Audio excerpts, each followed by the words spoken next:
Hey everyone, these stories are pretty dark and disturbing, so you've been warned.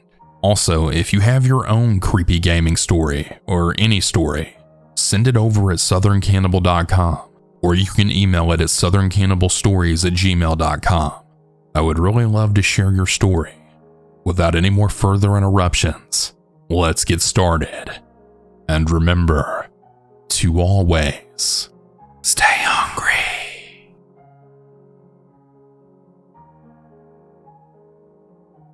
I don't know where to begin this story.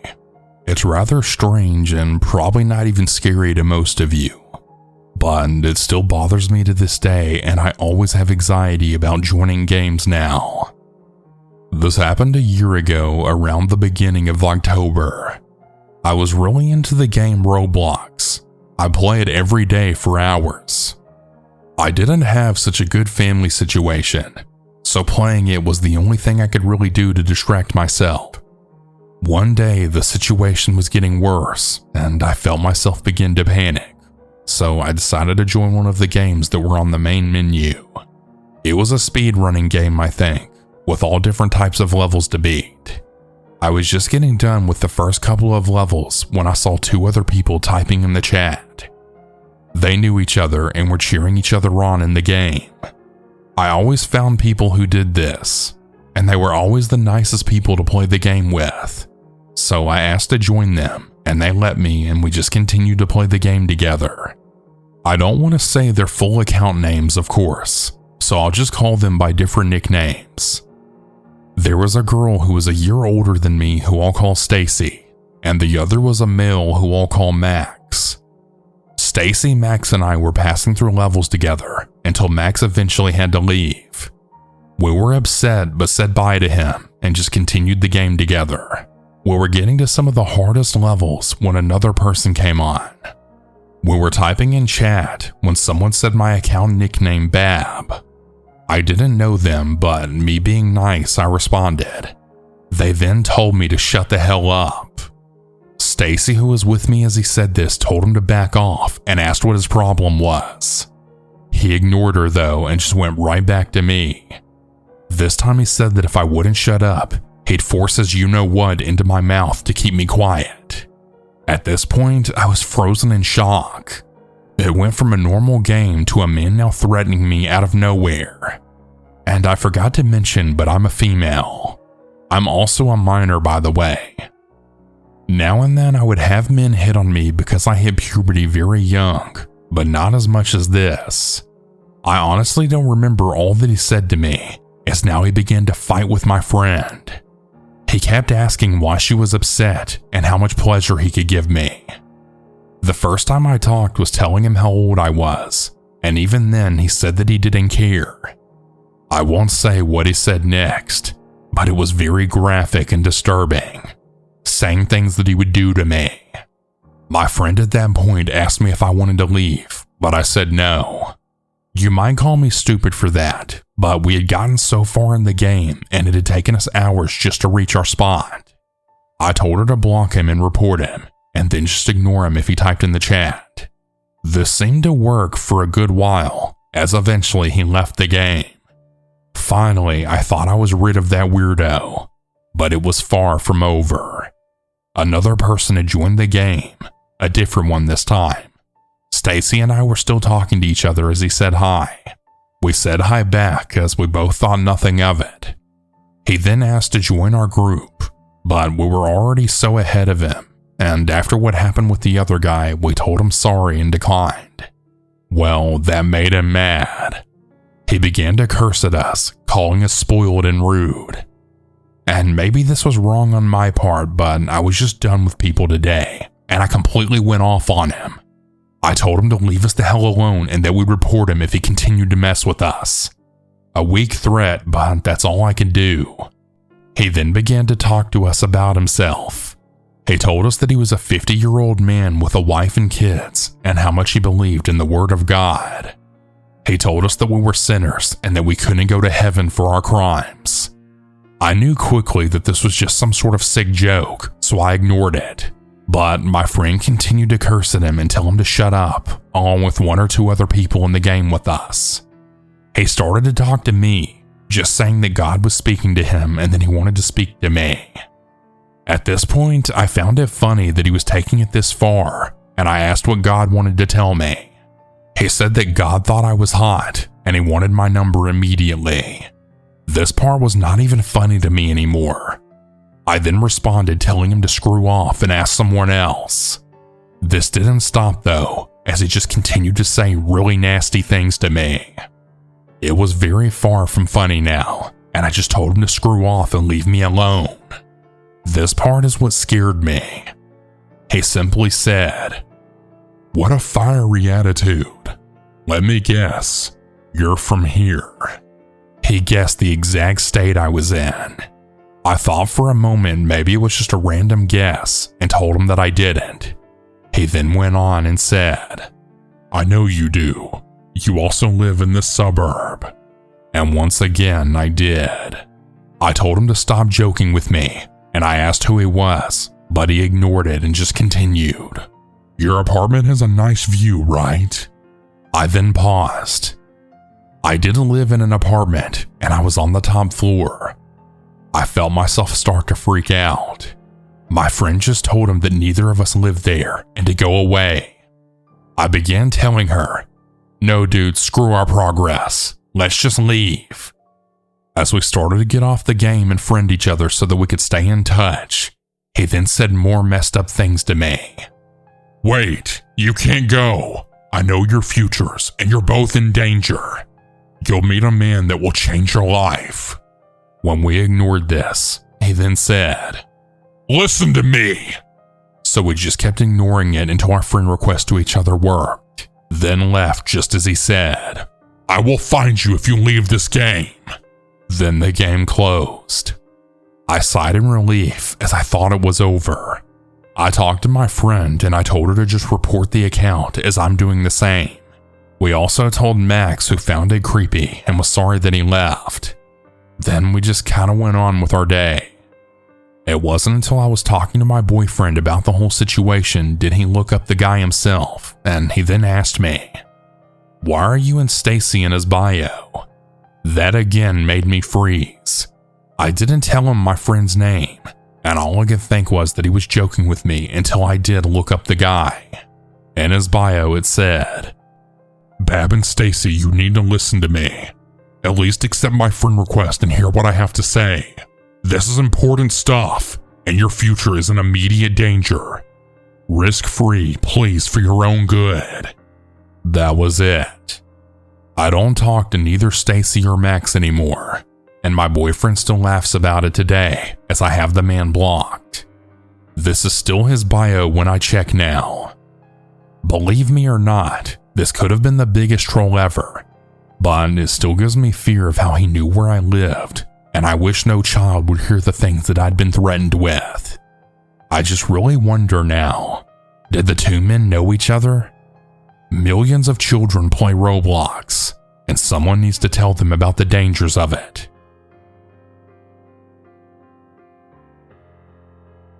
The story happened when I was 16. I'm now 19. Back then, I was an avid gamer, and I was really obsessed with Roblox. Embarrassing, I know, but I was really addicted to those weird horror games, specifically Mimic, which recently came out. One night my parents left me alone, and I'm an only child, so I was the only one home. Although most 16-year-olds would have been hyped to throw a party or have friends over, I was really excited to play Mimic on full volume when no one could hear. Usually I would wear headphones, but since I was alone, I thought it was fun to connect my PC to the speakers and then blast the Mimic on full volume. I was about halfway through my game when someone started going off in the chat. I opened it, and all I saw was some weird user with a strange name. They were spamming random words and numbers in the chat. I didn't think much of it, just that it was another bot saying weird crap in the chat. That was until I saw something familiar in the chat. It was my street name and house number. This made me sick to my stomach, until I realized that this person was probably very far away from me, so they probably had no way of finding me. So I just closed the chat and continued on with my game, A few days passed and I all but forgot about the incident. For the second time that week, my parents left the house. I was really thrilled to play Mimic again with the speakers. 20 minutes into my game, I heard a very faint creaking coming from downstairs. It was like someone was opening and closing a door as quietly as possible, and it was enough to freak out a nerdy 16-year-old guy playing Roblox at 11 p.m. I muted the game and made my way downstairs, but I only got about 3 steps down before I saw a dark, slender figure walk right across my living room. I could feel my heart drop, and it didn't even register in my mind to call the police at that moment. All I could do was watch the figure as it slowly walked into each room before I then saw it coming to the stairs. Finally, my adrenaline kicked into gear. I then bolted into my room and locked the door, then placed a chair under the door handle. I grabbed my phone and jumped under my bed, finally dialing 911 on my phone. Practically breathing my words, I told the operator what was going on, and she told me to stay on the line. That was when I heard rattling at the doorknob, and I knew that the man was there. I held my breath, and the man started yelling something incomprehensible through the door. The operator was talking to me, but I basically had zoned out at this point. I stayed there for what felt like forever, until a sweet sound hit my ears. The police sirens. I heard them bust down the door and then scream at the man to get on the ground. I just stayed under my bed until the officer yelled at the door that I was okay to come out. After this, it was all just a blur. I called my parents, and it's safe to say that I wasn't left home alone for a while after that. I'm an audiophile. Always have been, always will be. I also play a fair amount of online video games too. Ones where it's pretty crucial to have clean, crisp audio. And games where you're reliant on hearing other players' footsteps. Having that kind of audio quality gives you a real edge over other players. That's why I had my heart set on a Bose A20 Aviation headset. They were without a doubt the best gaming headphones in the market, and at $999.99, just shy of $1,000, they took a lot of hard work to afford. I had to work 10 months at a local gas station, including weekends, just saving a few bucks each time until I could finally afford them. But when the delivery guy finally dropped them off and I carefully unboxed them and plugged them into my iPhone for a music test, I discovered they were well worth the wait. The depth and range they produced were absolutely phenomenal. I heard songs in ways I'd never even heard them before. But most importantly, I couldn't wait to see how they improved my gaming performance. A few hours later, a buddy of mine and I were playing a game called Hunt Showdown. Apologies for the tangent, but it's an absolutely terrifying experience. Set in the swamps of post-Civil War Louisiana, the game has all kinds of monsters to hunt and take bounties from, but not without a little competition from other players. There's heavy emphasis on stealth, sneaking up on other monster hunters before mercilessly dispatching them and then robbing them of their prize. Hence why I was so excited at using such high-quality audio gear. I was certain it'd give me and my buddy a crucial edge, and I was partially right. The quality of the headphones just made the game all the more terrifying. I could hear every little footstep, every creak of a door opening or a rifle reloading. At one point, I was about to ask my buddy if he'd opened a door in the place we were hiding out at. I turned in time to see a figure in black holding a fire axe above his head. "Rory!" I screamed down the mic as the sickening crunch of the axe impacting with his skull echoed around my ears. It was intense, seriously damn intense, and it was every bit as amazing as I had imagined it would be. So obviously we spent hours hammering out round after round, and not once did I take the things off. Usually after a few hours, wearing a pair of headphones can get kind of uncomfortable. But these things had foam padding in all kinds of places, ergonomically designed not to cause any kind of discomfort. I swear I could wear those things all night, just plugging the wireless connector into my phone, TV, laptop, anything and everything. I was actually kinda disappointed when it came to the end of the night and my buddy logged off to sleep. I stayed up for a few hours testing out each game I had and seeing how the new headset enhanced the audio, and not once was I disappointed. I remember finally locking out and taking the headset off before checking my phone. I had like 4 or 5 missed calls from an unknown number, and my phone wasn't even on silent. It had been ringing and vibrating over my coffee table at multiple times throughout the evening, and not once had I heard so much as a peep from it. That was seriously impressive, and I knew that every penny spent on that headset would be worth it. Only that's about the time my phone buzzed again, the same unknown number text popping up on the screen. It was the local sheriff's department, and on the other end of the line, a lady deputy was asking me if I'd been home that night. My first thought was to wonder just how the hell they'd gotten my number, but I guess the cops just have access to that kind of info. But I answered the lady's question and told her, yeah, I've been home all night. The answer seemed to confuse her quite a bit. She asked me again, and again, I reiterate that yes, I'd been home all night. When I ask her why she was calling, she just answers a question with another question. We've had deputies hammering on your apartment door for the last 4 hours, and you didn't hear us? Not even once? Then it hit me. I had my new headset on. Not only that, but the volume was all the way up on them. Not a usual thing I do, but like I said, I was testing them out. I sighed before I started on my long-winded explanation as to why I hadn't heard them calling. I felt kinda dumb not having heard them, and I actually wondered if I'd been in any danger at that point. Totally oblivious to the home invader attempting to break in, all while I'm just sitting there gaming in total ignorance. Only when I asked them what had happened, it was way worse than I ever could have imagined. There had indeed been a break-in, only it obviously wasn't my apartment, it was the one above. A guy had busted into the apartment of the girl that lived there with the intention of robbing her. According to the cops, she'd resisted, tried to fight the guy off, but it hadn't gone well for her, not in the least bit. The home invader had tortured her at first, trying to get her to confess where she had money or jewelry hidden. When it turned out she didn't have any, he beat her to death in frustration. This whole thing happened without me hearing so much as an iota of noise from above.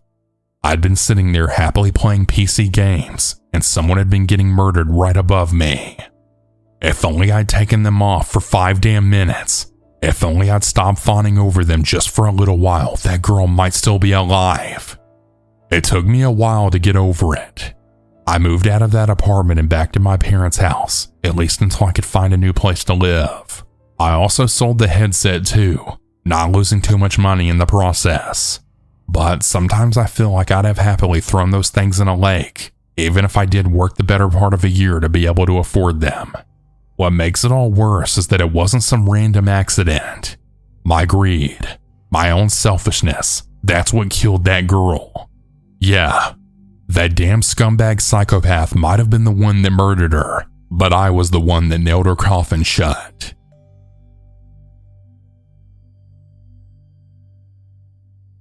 I like playing CSGO. Usually my profile picture is a character from a movie or TV show, and my name is very generic. You would never think I was a girl based on my picture or name because I don't ask for that attention. I was playing deathmatch with my internet best friend Derek at an ungodly time of the night, just talking about our thoughts and morals over voice chat in the lobby. The server had about 7 people in it, and everyone would throw their 2 cents in with our conversation. It was pleasant and much needed. I thoroughly enjoyed myself.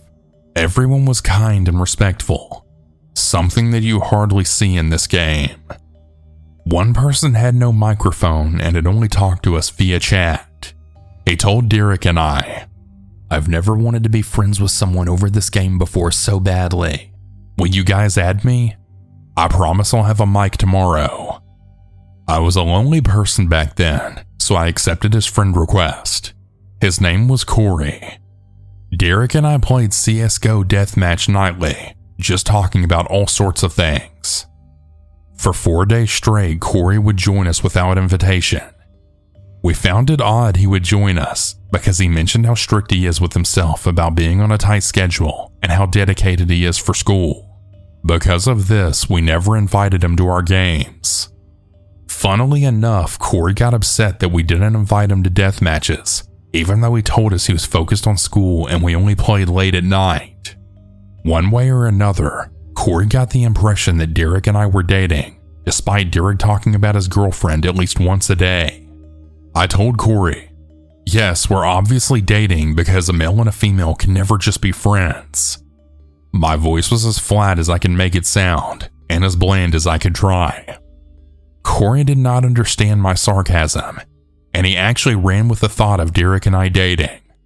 Immediately, Corey tried his best to win over Derek by buying him in-game valuables. Case keys, a few skins worth real money, etc. Every time Corey would give Derek these things though, Corey would tell him, "You better be treating her right, otherwise you'll pay for it."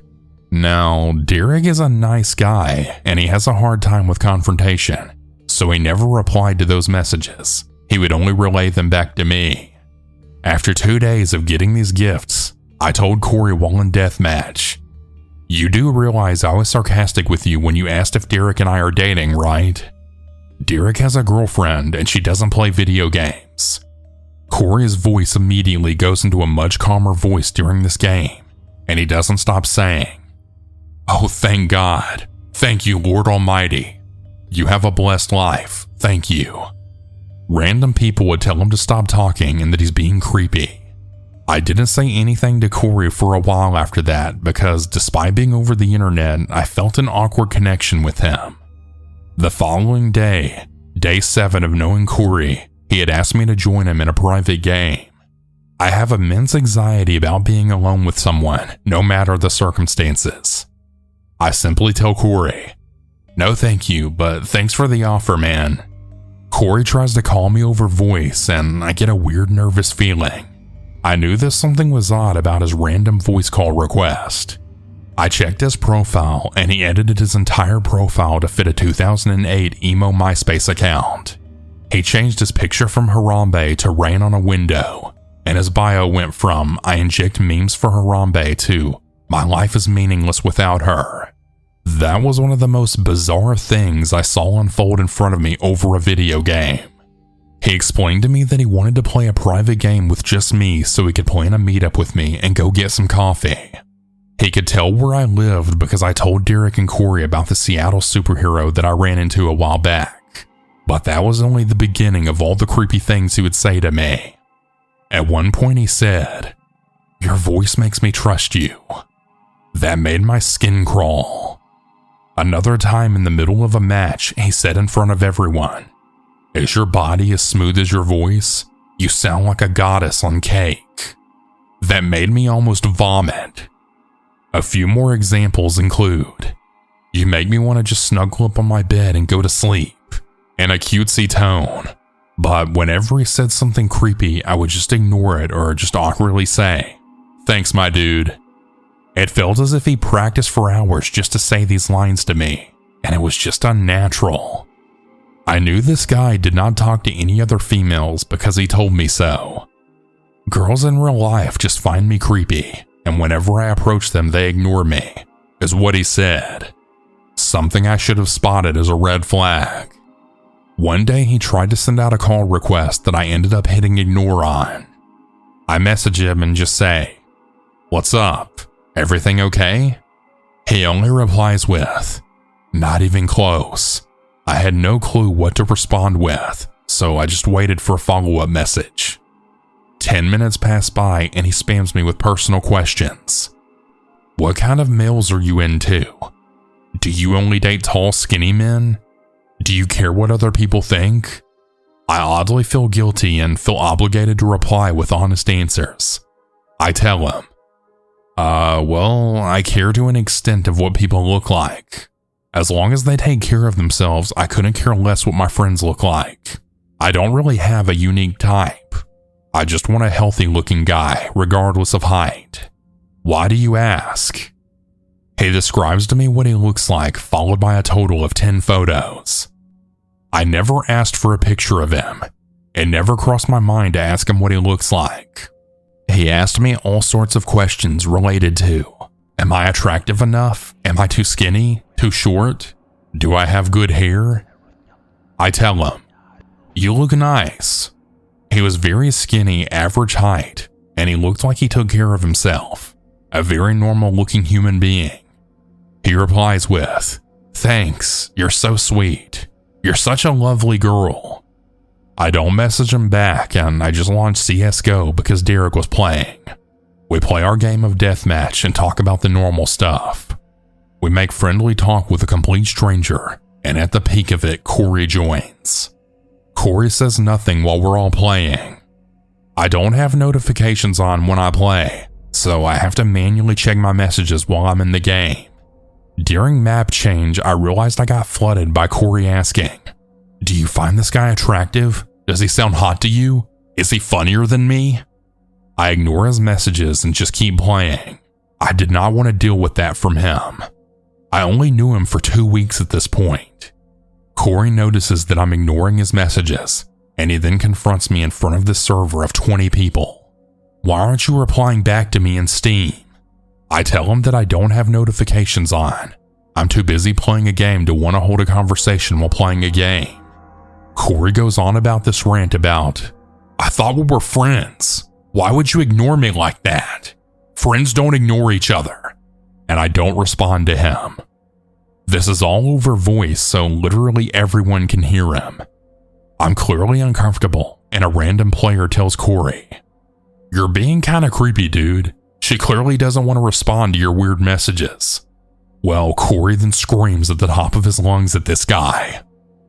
Go kill yourself! You don't know her like I do! And then he promptly leaves. Derek and I just keep playing our game, ignoring our messages. After an hour, we get off the game and I open my messages. From Corey, I get a roller coaster of messages and feelings ranging from, I'm so sorry I screamed, you didn't need to hear that side of me, to, how dare you freaking ignore me like that? I then reply with, you're taking this friendship pretty fast. I think you should just calm down and take a break. The deepest thing I know about you is your name and your favorite meme.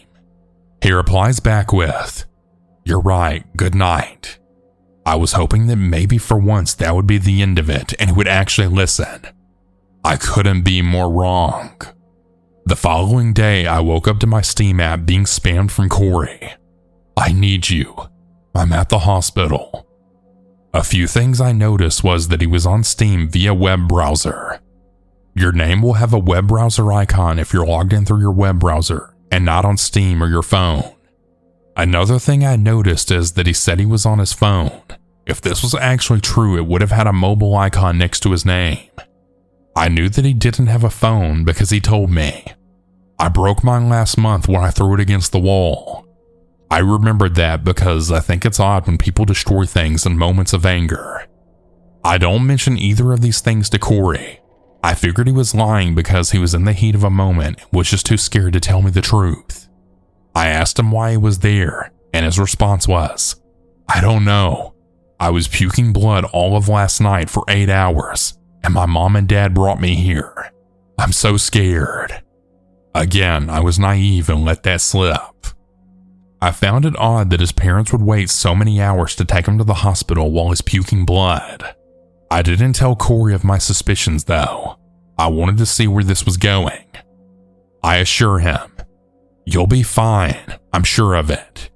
He then said without a minute passing, my parents are talking with the doctor right now and they're crying. I don't know what's going on. I asked, why aren't you in there with them? He tells me that he's going into the room, but that he was stopped by a security officer who told him, I'm sorry, we don't think you're ready for the news just yet. Have a seat. I play dumb and I don't question his bullcrap story. I reply, it won't do you good to get worried about something you can't control. He then spams me with broken sentences, but I make it out as, I'm so scared right now. Please help me.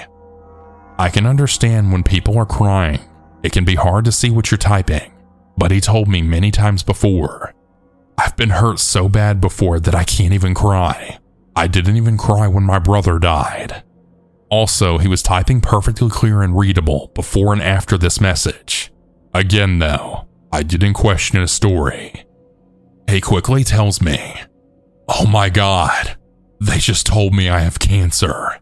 I then responded with, "Didn't you just get to the hospital a few hours ago?"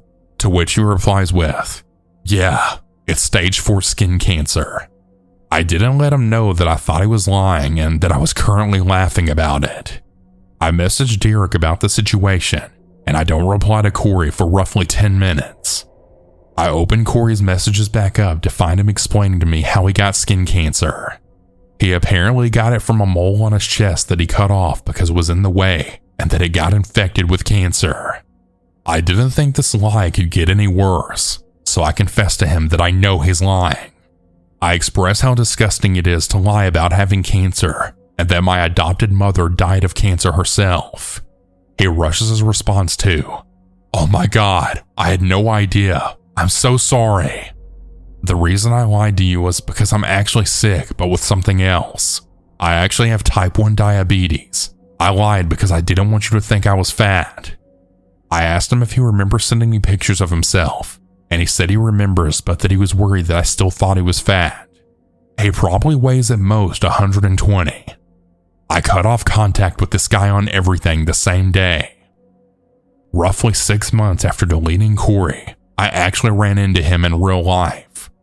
I knew it was him because his voice was unique and distinct. Corey never saw what I looked like. I never sent him pictures or posted on my Instagram a selfie. I knew it was Corey, and he looked the same as he did in those photos. This was during Seattle Street Fair, but I never thought that I would run into this guy in real life.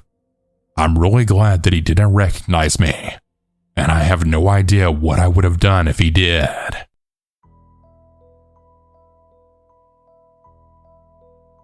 When I was 13, I played a lot of World of Warcraft. If you know anything about World of Warcraft, you know that when you're at a lower level, you'll sometimes have higher level friends help you out. This guy was an online friend of my IRL friend and asked if I needed any help in the game, and I just said sure. We got to talking and he told me that he was 13 as well. So we chatted a lot and we became good friends.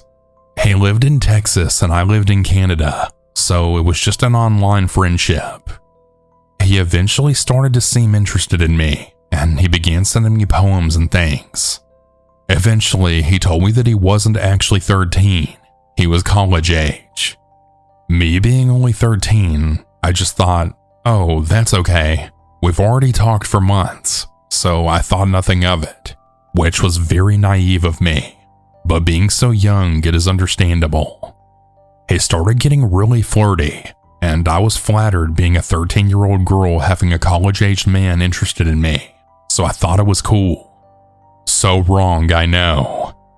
He asked for my phone number, and being young and stupid, I actually gave it to him. I also gave him my real address so he could send me things in the mail. Then he said that he wasn't actually college-aged. He was 40, and he had 3 kids and a wife. One is very close in age to my age at the time. I stopped talking to him and I told him to leave me alone. He starts calling my phone number and leaving drunk voicemails saying he was going to come to see me. I didn't know what to do and I didn't want to get in trouble, so I didn't say anything. He didn't leave me alone though, so I had to tell my parents. They told him to leave me alone, and he actually did for a short time. Recently, he found me by my name and he keeps contacting me on all of my social media, and also the email account that I've had since I was like 13. He's still married, by the way. He won't leave me alone. Not super creepy, but kind of creepy as he knows my parents' address and it's still the same as when I told him. We haven't moved. He's actually messaged me saying he's going to be in my area soon via LinkedIn. I didn't respond and I just pretend that I don't use my social media accounts anymore. I'm really hoping that he'll stop messaging me and will stay away from me. If anything else happens, I'll be sure to send in an update. Hi everyone, my name is Mckenna and I'm a 21-year-old female. Like many people these days, I really love online gaming, my favorite being Valorant. If for some reason you don't know what it is, it's kinda like CSGO but with abilities, and just a lot more fun. To me anyways. And if you don't know what CSGO is, I don't know what to tell you. If fun was my only takeaway from the game though, I wouldn't be sitting here writing this story. Well, I ended up making a great friend on the game. At this time, I didn't have a ton of online friends within the game, and I was just generally friendly with everyone. Then I met him. We'll just go by his gamer tag, although at this point his account has been deleted, but his name in the game was Dark Echo. The first time I met Dark Echo in Valorant, I thought it was just another player looking for an easy win. It was late and quiet in my small apartment I'd rented out for college. I'd always found solace in the game's chaotic energy, where the only thing that mattered was the next round, getting some kills, and hopefully winning. I remember vividly how it all started. We were in the middle of a match, and my team was struggling, and every round seemed to end in defeat. That's when we started up a new game, and then someone named Dark Echo joined the game. He immediately said hello on mic while we all waited to queue into the game. His voice was deep and smooth. He seemed friendly, but also mysterious, if you can assume that on someone from just 30 seconds of talking before starting the game. Well anyways, we loaded into the game, and pretty much immediately upon starting our round, this dude was killing it. He was getting kills left and right and was getting aces multiple rounds in a row.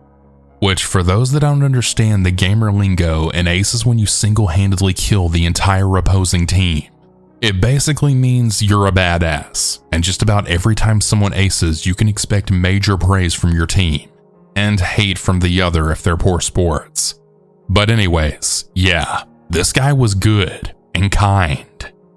He was absolutely unloading on the other team, but also still so kind to the rest of us who weren't on his level, which really isn't very common. People are dicks on this game, and usually the top frag is an absolute jackass to the players below them. But this guy? No rudeness or toxic behavior at all. Anyways, long story short, we won that game and we decided to keep the same party. Then we played another, and another, and another, and you guessed it, we won all of them. By the time the night was over, he'd led us through a string of victories that really lifted our spirits and our ranks, and honestly, I would have kept playing if it was up to me. All in all, it just felt like a lucky night, a good team up, but nothing more. Then came the friend request. It was late and I was half asleep when the notification popped up on my screen. Dark Echo wants to be your friend. I hesitated, but curiosity got the better of me. I accepted. I mean, why not? This dude was awesome and nice too, and he had a sexy voice, which as a young woman myself, I did like it. So yeah, I got curious about this guy. The first few days went fine. We played together regularly and he was always polite, sometimes even charming. He shared a lot of tips about the game, telling me how to improve on my aim and game sense, and we had long conversations about strategies, games, and life in general. He was really good at making me feel special. And yeah, I won't lie, I did start developing a little crush on him. One thing led to another, and before you know it, we're now adding one another on Discord. If you don't know what that is, it's basically like Skype, but so much better, and a lot more options. Anyways, we had started chatting and doing voice calls, and little by little, things started to change. He began messaging me and calling me a lot more frequently. It all started innocently enough. He would wish congratulations on a good game, but here's where it gets a bit weird. The games he was congratulating me on were my solo games, as in the ones that he wasn't a part of. But on Val, you can see your friends' games and their progress. So yeah, I guess he was watching? Weird, but whatever. But then the messages became more personal. He knew about the sleepless nights I'd been having, the stress of balancing college and a part-time job, which I hated. At first though, I just thought it was just a coincidence. Maybe he just had a knack for reading people. But then he mentioned details about me and my life that no one should have known. The layout of my apartment, the cat that I lost when I was younger, mentioning the name of my actual workplace when I never shared such details. I tried to brush it off as just a fluke, but the sense of unease gnawed at me. I started noticing that he was always online at the same times I was, even when I wasn't actively playing Valorant. When I wasn't logged in, he would send me messages that felt increasingly invasive. Questions about my daily routine, my plans for the weekend, just constantly prying into my real life outside of the internet. With how nosy he was becoming, let's just say it didn't take long for my crush to fade away. I was beginning to see him differently and just started getting really creeped out by him. I can't wait to see you this Friday. He typed to me as if he knew something I didn't.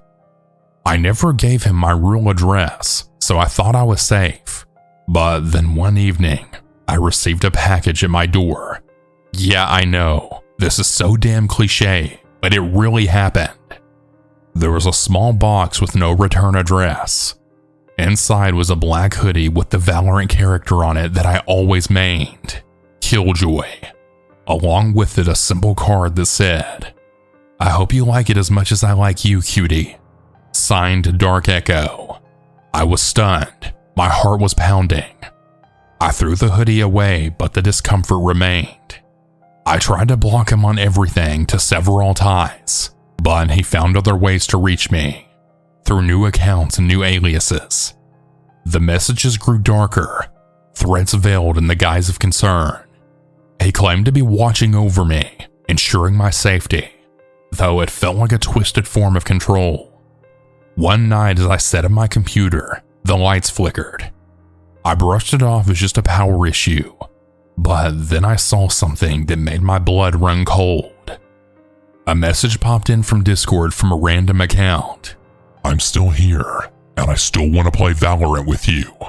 Come on, it'll be great. He sent this along with a weird-ass selfie of himself sitting at his desk waiting for me to join the game. No joke. I began to panic, but not before blocking his new account and then unplugging everything. I then locked my door, my heart racing. The paranoia settled in, making every shadow in my apartment feel like a looming threat. I moved my gaming setup to a completely different location, changed all of my passwords, and cut off every possible connection to him. I unfortunately even cut out other online friends associated with him because I just felt like I had to. That I had to cut out literally every connection to him for my own safety and sanity. But even now, weeks later, I can't shake the feeling that he's still out there, lurking somewhere in the corners of the digital world. Before I end this, I do want to mention that I do know his real name, or at least the one he told me. But for my own safety and his, even though he does not deserve it, I don't want to dox him in case he somehow hears this. The fear that he's caused me is something that I don't wish on anyone. I barely even play Valorant anymore because I'm terrified of meeting other creeps in the game just like him. I mean, the dude was so nice at first, and he was good at the game, like really good. But he turned out to be just another online creep, a wolf in sheep's clothing. Maybe one day I'll play again, but for now, I'm taking a very long break from that game. I'm also moving out very soon since this freak has my address, and I don't want any more creepy packages showing up on my doorstep. Be safe out there, everyone, even online in a video game. In 2017, just 3 days after Christmas, a group of young American men were playing the new Call of Duty game set during World War II. The young men were using a website known as UMG, or Unorganized Management Gaming, in order to organize matches in which there were bets placed. Obviously, whenever money is on the line, even if it is relatively small amounts, intensity and competitiveness go into overdrive. And this is no different when it comes to video games. Two of these gamers named Casey Viner and Shane Gaskill were playing together on the same team when an incident of friendly fire occurred. Due to confusion, frustration, or both, one of the players ended up accidentally eliminating their own teammate from the proceedings. This meant that each man would lose $1.50 that had been placed as a wager. In a distinctly unsportsmanlike follow-up, the two players took to Twitter and began to argue among themselves, each blaming the other for the lost match. This is about the time that Casey Viner threatened to swat Shane Gaskill. Swatting is a criminal harassment tactic of deceiving an emergency service into sending a police and emergency service response team to another person's address. This is triggered by false reporting of a serious law enforcement emergency, such as a bomb threat, murder, hostage situation, or a false report of a mental health emergency, such as reporting that a person is allegedly suicidal or homicidal and may or may not be armed. The term derives from the law enforcement unit SWAT, Special Weapons and Tactics, a specialized type of police unit in many countries carrying military-style equipment such as door-breaching weapons, submachine guns, automatic rifles, and sniper rifles. A threat may result in the evacuations of schools and businesses, or sometimes even grave consequences. Like many of you, Shane Gaskill was very familiar with the concept of swatting as a phenomenon with an almost decade-long history. He was never about to give away his actual address, but he also didn't quite believe that Casey Viner had it in him to commit such a destructive, irresponsible act, so he simply called his bluff. Gaskill gave Viner an address in Wichita, Kansas, and that had an element of truth to it, since it was a residence that Gaskill and his family had previously called home, 1033 West McCormick Street. As it turns out, Gaskill was right. Viner didn't have the mental facilities to swat his one-time teammate, but he knew someone who would. Tyler Raj Barris was 25 years old and technically homeless at the time of the incident. He was known throughout online gaming communities as Swatistic, a portmanteau of the acronym SWAT and the word autistic. But Barris was also known to law enforcement for quite another reason, as he had once served 16 months in the LA County Jail for making false bomb threats against local TV stations, elementary schools, and middle schools throughout the greater LA area. He was wanted by police in Florida for calling approximately 30 other bomb threats, and also wanted up in Canada on fraud and mischief charges, as well as for online harassment of a woman in Calgary. Using a system known as Voice over IP, Barris was able to use the free Wi-Fi provided by a South Los Angeles library to call the Wichita Police Department. This is a crucial piece of information in what unfolded, given that the Voice over IP technique used by Barris meant that the call would be transferred from southern LA to Wichita City Hall, meaning that from the perspective of the dispatcher in question, the call appeared to be coming from the city of Wichita itself. There was absolutely no reason to suspect the call's authenticity, as there may have been if it was evident that the call came from California. Barris, identifying himself as Brian and claiming he was calling from 1033 West McCormick Street, went on to tell the dispatcher that he had fatally shot his father and that he was holding family members at gunpoint. He asked if police were coming to the house, saying that he'd already poured gasoline all over the house and was threatening to set it on fire. Over 1,000 miles away in Wichita, local police officers scrambled into action. It is unclear why the city's actual SWAT team wasn't called into action, but the most likely explanation is, given that the seemingly urgent nature of Barris's call, senior officers made the call to simply get to the scene as quickly as was physically possible. Any later in the fictional Brian might set about burning his own family alive, and so a handful of police officers who were not SWAT team members and therefore untrained for tactical situations or hostage rescues responded to Barris's call, then surrounded the house at 1033 West McCormick Street. Meanwhile, inside the house, 28-year-old father of two Andrew Finch was going about his evening as normal. The Finch family were no strangers to tragedy. Just a few years prior, Andrew's sister had died suddenly in a horrific car accident that had left Andrew as a guardian of her teenage daughter. That might seem like enough heartbreak to last a lifetime, but that night, tragedy would once again visit itself upon the Finch family. Andrew, the man of the house, always took his role as his niece's guardian very seriously, and upon hearing a noise outside in the street, went out to investigate. To his utter shock, he was then greeted by red and blue flashing lights, unable to see the men who had screamed at him to show them his hands. One can only imagine the terror and confusion experienced by Andrew Finch that night.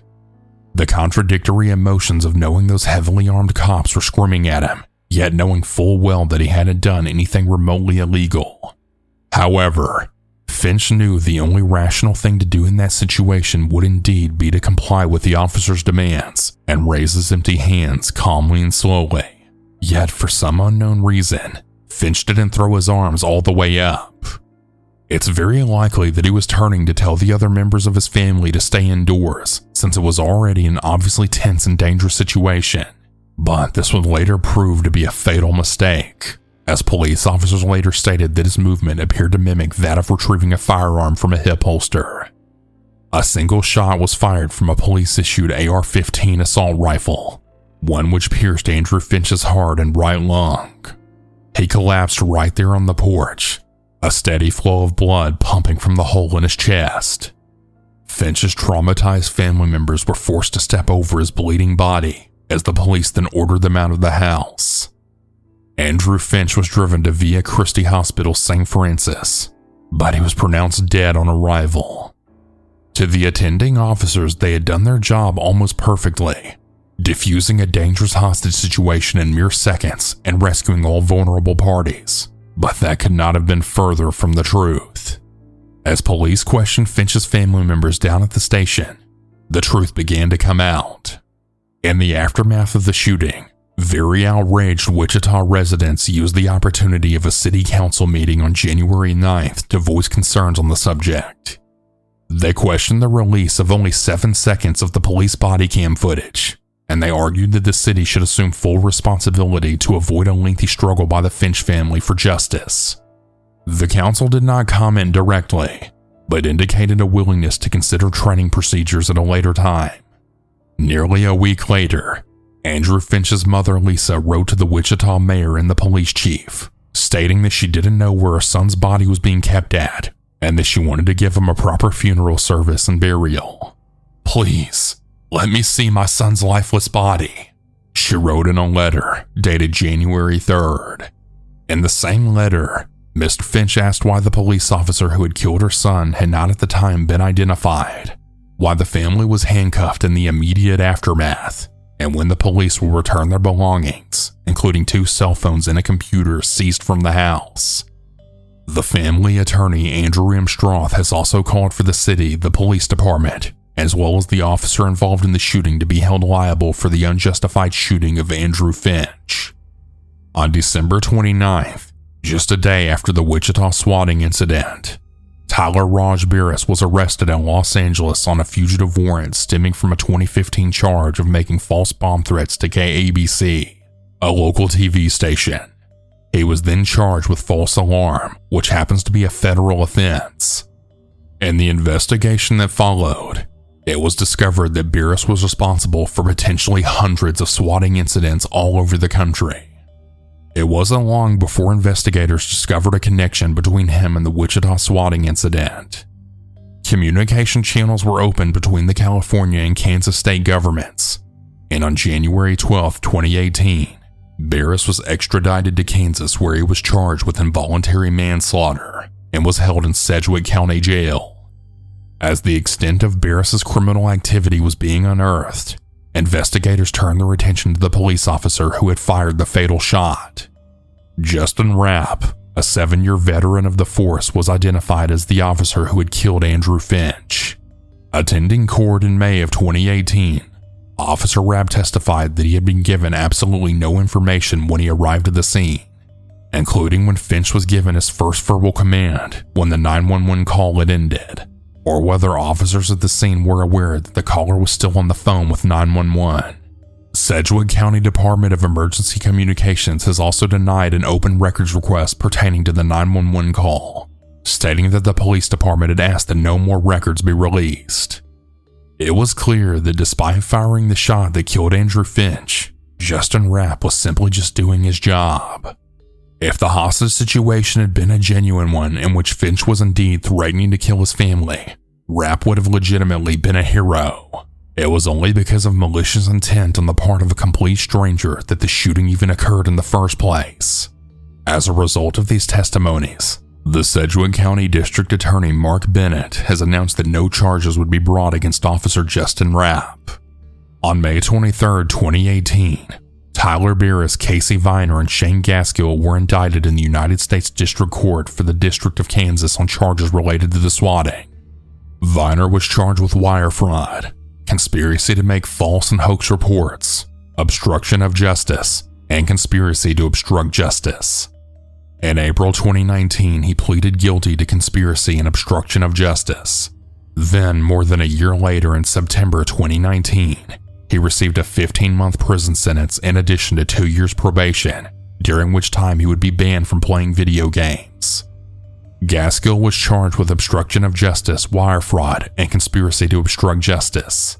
However, in July of 2018, as his trial unfolded, a horrifying revelation was revealed to the court when it was announced that Gaskill had encouraged Barris to try again. Apparently completely undeterred by the death of Andrew Finch on the night of the 28th of December, Gaskill gloated that he had not been successfully swatted. This could have easily caused yet more deaths in what was a pathetically petty war of words between two man-children. Gaskill's case was originally scheduled to go trial April 23, 2019. If convicted on all charges, he was facing over 60 years in prison. In September 2019, it was reported that Gaskill had struck a deal for deferred prosecution that could allow the charges against him to be dropped. For the previous two defendants, the charges only really reflected their involvement in the Wichita swatting incident. But for Barris, the arrest led to his entire criminal past coming back to haunt him. He was charged with false information and hoaxes, cyberstalking resulting in death, making threats of death or damage to property by fire, interstate threats, conspiracy to make false reports, and wire fraud. However, on October 26, 2018, a whopping 46 additional charges against Barris were added. That included financial fraud and fake threats of bombs and shootings made to police and schools. Some of these charges involved unindicted co-conspirators residing in Illinois, Florida, Michigan, and Missouri. Just 2 weeks later, on November 13th, he pleaded guilty to 51 federal charges. Under the terms of his plea agreement, Barris has also been required to formally apologize to Finch's family and pay $10,000 in fines and restitution, and he's agreed to 5 years of supervised release. On March 29, 2019, Barris was sentenced to 20 years in prison. The sentence includes 150 months imprisonment for the Kansas case and 90 months imprisonment for the federal charges in California to be served consecutively, and then 30 months in prison for Washington, D.C. bomb threats to be served concurrently. No officer was charged with a crime for the event, but the tragedy didn't end there. On the 9th of January 2019, Adelina Finch, the daughter of Andrew Finch's deceased sister who entered her uncle's guardianship after her mother's death, shot herself in a South Wichita apartment. Andrew's mother, Lisa Finch, said that she blames her granddaughter's suicide attempt on the events of that fateful December evening when Andrew was shot to death by the Wichita police. Because Adelina was made to step over his dying body and she had to hear him breathe. And she's been going downhill ever since, Lisa Finch said. She didn't know how to handle it. She's internalized everything. And if somebody even mentions Andy's name, she withdraws and walks out of the room. She hasn't been able to deal with it. I guess this was the way she was dealing with it, she said. Adelina Finch had been a certified nursing assistant and wanted to get more education to become a registered nurse. But thanks to the trauma inflicted by Tyler Barris and others' involvement in the swatting incident, her aspirations would never be realized. Numerous pieces of legislation have been passed in recent years to prevent such incidents from ever occurring again. Some police officers have gone as far as training their dispatchers to be able to recognize hoax calls and the kind of people likely to attempt them. But let's be honest here. Passing laws has never been able to suppress the desire or ingenuity of people who simply want to hurt their fellow man.